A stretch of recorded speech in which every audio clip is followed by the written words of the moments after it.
श्री परमात्मने नमः। श्री चैतन्य चरित्रावली अध्याय सार्वभौम का भगवत प्रसाद में विश्वास। भगवान ने महाप्रसाद में भगवत नाम में ब्रह्म अथवा ब्रह्मवेता में और वैष्णव पुरुषों में थोड़े पुण्य वालों का विश्वास नहीं होता। अविश्वास का मुख्य कारण है अप्रेम। जहाँ प्रेम नहीं वहाँ विश्वास भी नहीं, और जहाँ प्रेम है वहीं विश्वास भी है। अद्वैत वेदांत के अनुसार इस संपूर्ण दृश्य जगत का अस्तित्व हमारे मन के विश्वास पर ही है। जिस समय हमारे मन से इस जगत की सत्यता पर से विश्वास उठ जाएगा, उस दिन यह जगत रहेगा ही नहीं। इसीलिए वेदांती कहते हैं, तुम इस बात का विश्वास करो कि सोहम चिदानंद रूपः शिवोहम शिवोहम, अर्थात मैं वही हूँ, मैं चिदानंद रूप शिव ही हूँ। हमारी वृत्ति बहिर्मुखी है, क्योंकि हमारी इंद्रियों के द्वारा बाहर की ही ओर है। इसीलिए हम बाहर की वस्तुओं पर तो विश्वास करते हैं, किंतु उनमें जो भीतर छिपा हुआ रहस्य है उसे हम नहीं समझ सकते। जिसने उस भीतर छिपे हुए रहस्य को समझ लिया, वह सचमुच सब बंधनों से मुक्त हो गया। भगवान के प्रसाद के बहाने से कितने लोग अपनी विषय वासनाओं को पूर्ण करते हैं। नाम का आश्रय ग्रहण करके लोग इस प्रकार के पाप कर्मों में प्रवृत्त होते हैं। वास्तव में उन्हें प्रसाद का और भगवान नाम का महात्म्य नहीं मालूम है। तभी तो वे चमकते हुए कांच के बदले में हीरा दे देते हैं।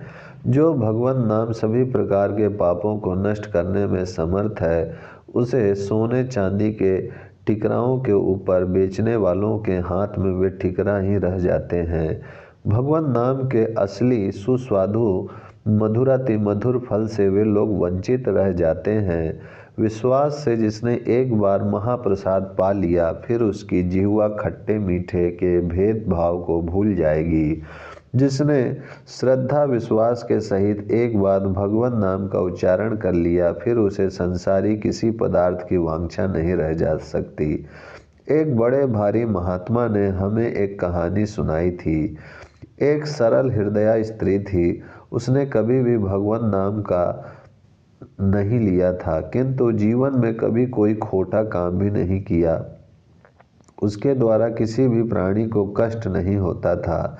एक दिन उसने एक बड़े भारी भक्त के मुख से यह श्लोक सुना कि जिसने एक बार भी कृष्ण के चरणों में श्रद्धा भक्ति के सहित प्रणाम कर लिया, उसे उतना ही फल हो जाता है जितना कि 10 अश्वमेध आदि यज्ञ करने वाले पुरुषों को होता है।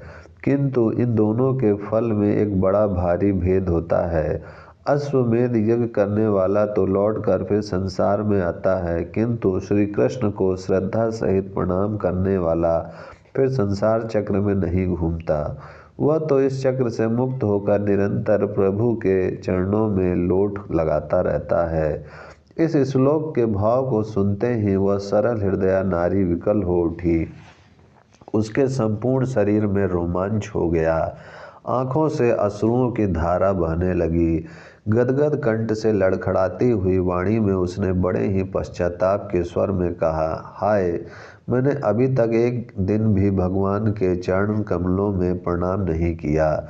इतना कहकर ज्यों ही वह प्रणाम करने को बढ़ी, त्यों ही इस नश्वर शरीर को परित्याग करके श्री हरि के अनंत धाम के लिए चली गई। इसका नाम श्रद्धा या विश्वास है। ऐसे ही विश्वास से प्रभु के चरणों की प्राप्ति हो सकती है। इसीलिए कबीरदास जी ने कहा है, गाया तिन पाया नहीं, अन गाये ते दूर, जिन गाया विश्वास गहीं, तिनके सदा हुजूर।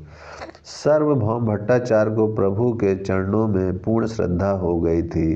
शास्त्र का वचन है कि हृदय में भगवान की भक्ति उत्पन्न होने से सभी सद्गुण अपने आप ही बिना बुलाए हृदय में आकर निवास करने लगते हैं।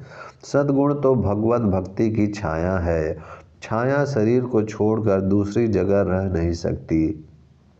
किसी एक में विश्वास होने पर सभी सत्कर्मों में स्वतः ही श्रद्धा हो सकती है।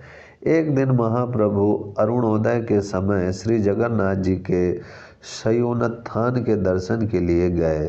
प्रभु के दर्शन कर लेने पर पुजारी ने उन्हें प्रसादी माला और प्रसादी अन्न दिया। प्रभु ने बड़े आदर के सहित उस महाप्रसाद को दोनों हाथ फैलाकर ग्रहण किया और अपने वस्त्र में बांधकर वे सार्वभौम भट्टाचार्य के घर की ओर चले। प्रभु बिना सूचना दिए ही भीतर चले गए। सार्वभौम उसी समय निद्रा से जगकर भगवान नामों का उच्चारण करते हुए शैया पर से उठने ही वाले थे कि तब तक महाप्रभु पहुंच गए। प्रभु को देखते ही सार्वभौम अस्त व्यस्त भाव से जल्दी जल्दी शैया पर से उठे और प्रभु के चरण कमलों में साष्टांग प्रणाम किया तथा उन्हें बैठने के लिए सुंदर आसन दिया। आसन पर बैठते ही प्रभु ने अपने वस्त्रों में से भगवान का प्रसाद खोलकर सार्वभौम को दिया। महाप्रभु आज कृपा करके अपने हाथ से महाप्रसाद दे रहे हैं, यह सोचकर सार्वभौम की प्रसन्नता का ठिकाना नहीं रहा। उन्होंने दीनहीन अभ्यागत की भांति उस महाप्रसाद को ग्रहण किया और हाथ पर आते ही बिना सोच आदि से निवृत्त हुए वैसे ही बासी मुख से वे प्रसाद को पाने लगे। प्रसाद को पाते जाते थे और आनंद के सहित पद्म पुराण के इन श्लोकों को पढ़ते जाते थे कि इस प्रकार सार्वभौम विश्वास के साथ आनंद पूर्वक प्रसाद पाते देखकर महाप्रभु के आनंद की सीमा नहीं रही।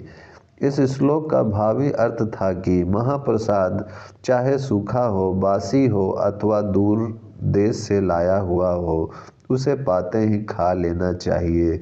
उसमें काल के विचार करने की आवश्यकता नहीं है। महाप्रसाद में देश अथवा काल का नियम नहीं है। शिष्ट पुरुषों को चाहिए कि जहाँ भी जिस समय भी महाप्रसाद मिल जाए उसे वही उसी समय पाते ही जल्दी से खा लें। ऐसा भगवान ने साक्षात अपने श्रीमुख से कहा है। वे भट्टाचार्य सार्वभौम का हाथ पकड़कर नृत्य करने लगे। भट्टाचार्य महाशय भी बेसुध होकर प्रभु के साथ पागल की भांति नाच रहे थे। सार्वभौम की स्त्री तथा उनके शिष्य और पुत्र इस अपूर्व दृश्य को देखकर इसका कुछ भी कारण ना समझ सके।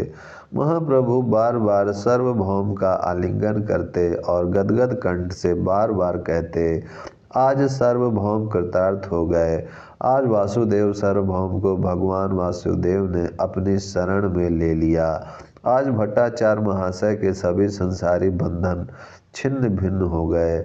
आज मुझे सार्वभौम ने खरीद लिया। इतने भारी शास्त्रज्ञ और शौचाचार को जानने वाले सार्वभौम महाशय का जब महाप्रसाद के प्रति इतना अधिक दृढ़ विश्वास हो गया तो मैं समझता हूँ इनसे बढ़कर संसार में कोई दूसरा भक्त होगा ही नहीं। भट्टाचार्य महोदय ने आज मुझे कृतकृत कर दिया। आज मेरा पुरी में आना सफल हो गया। प्रभु के मुख से ऐसी बातें सुनकर भट्टाचार्य सार्वभौम कुछ लज्जित से हुए और बार बार प्रभु के चरणों की धूलि को अपने संपूर्ण शरीर पर मलते हुए कहने लगे, ये सब प्रभु के चरणों की कृपा है। मुझ अधम के ऊपर कृपा करके ही आपने संसार सागर में डूबते हुए को हाथ पकड़कर उबारा है। अब तो मैं आपका दासानुदास हूँ। जब जैसी भी आज्ञा होगी उसी का पालन करूँगा। भट्टाचार्य के मुख से ऐसी बात सुनकर प्रभु कुछ लज्जा का भाव प्रदर्शित करते हुए वहाँ से चले गए। जब गोपीनाथाचार्य ने यह समाचार सुना तब तो वे बड़े प्रसन्न हुए। शाम को भट्टाचार्य सार्वभौम प्रभु के दर्शन के लिए आए। उसी समय गोपीनाथाचार्य भी वहां आ पहुँचे। प्रभु को प्रणाम करके मुस्कुराते हुए गोपीनाथाचार्य ने कहा, कहो भट्टाचार्य महाशय, हमारी बात ठीक निकली ना? अब बोलो, भाग कर कहाँ जाओगे? पृथ्वी में सिर टेककर और गोपीनाथाचार्य को प्रणाम करते हुए सार्वभौम ने कहा, यह सब आपके चरणों की कृपा है, नहीं तो मुझ जैसे संसारी मनुष्य के ऊपर प्रभु कृपा कब कर सकते हैं। आपके ही अनुग्रह से मुझे प्रभु के चरण कमलों की प्राप्ति हो सकी है। इस प्रकार शिष्टाचार की बहुत सी बातें होने पर सार्वभौम अपने घर को चले आए। ओम शांति शांति शांति।